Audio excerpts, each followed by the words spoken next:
In your response to Senator Paul yesterday, you suggested there may well be circumstances in which it is permissible to use drones to target a U.S. citizen on U.S. soil. I'd like to explore those circumstances, and in particular you pointed to two. You pointed to Pearl Harbor and 9/11, both of which were extreme military attacks on the homeland. I want to ask a more specific question. If an individual is sitting quietly at a cafe in the United States, in your legal judgment, does the Constitution allow a U.S. citizen on U.S. soil to be killed by a drone? For sitting in a cafe and having a cup of coffee? If that individual is not posing an imminent and immediate threat of death or bodily harm, does the Constitution allow a drone to kill that individual? On the basis of what you said, I don't think you can arrest that person.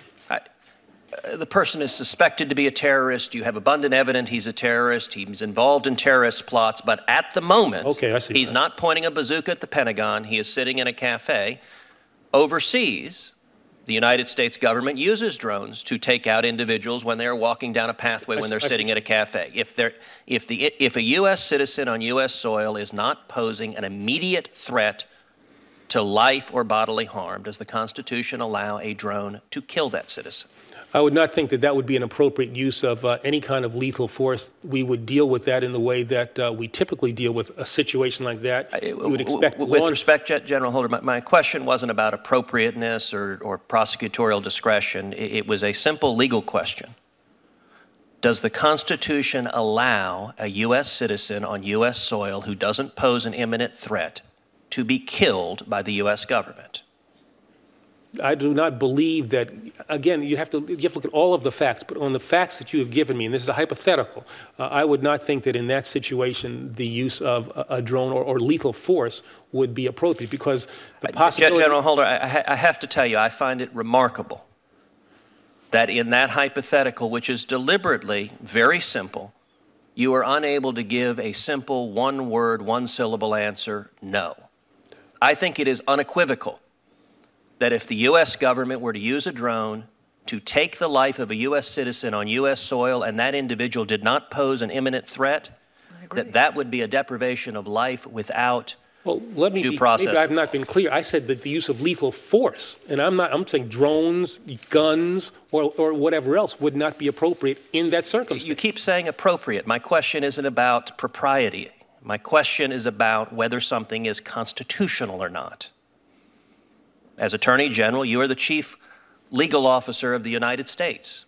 Do you have a legal judgment on whether it would be constitutional to kill a U.S. citizen on U.S. soil in those circumstances? A person who is not engaged, as you've described. Again, this is the problem with hypotheticals. But the way in which you have described this person sitting at the cafe, not doing anything imminently, the use of lethal force would not be appropriate, would not be something that could be ordered. I find it remarkable that you still will not give an opinion on the constitutionality. Let me move on to the next topic, because we've gone round and round. Let me be clear. Translate my appropriate to no. I thought I was saying no, all right? No. Yeah, no.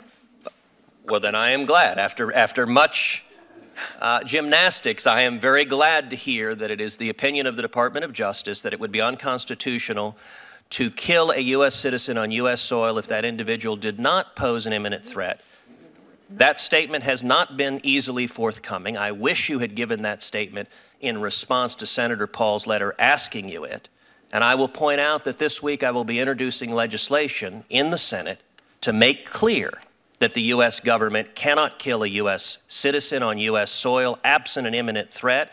And I hope, based on that representation, that the department will support that legislation. Well, that's totally consistent with the letter that I sent to Senator Paul. I talked about 9/11 and Pearl Harbor.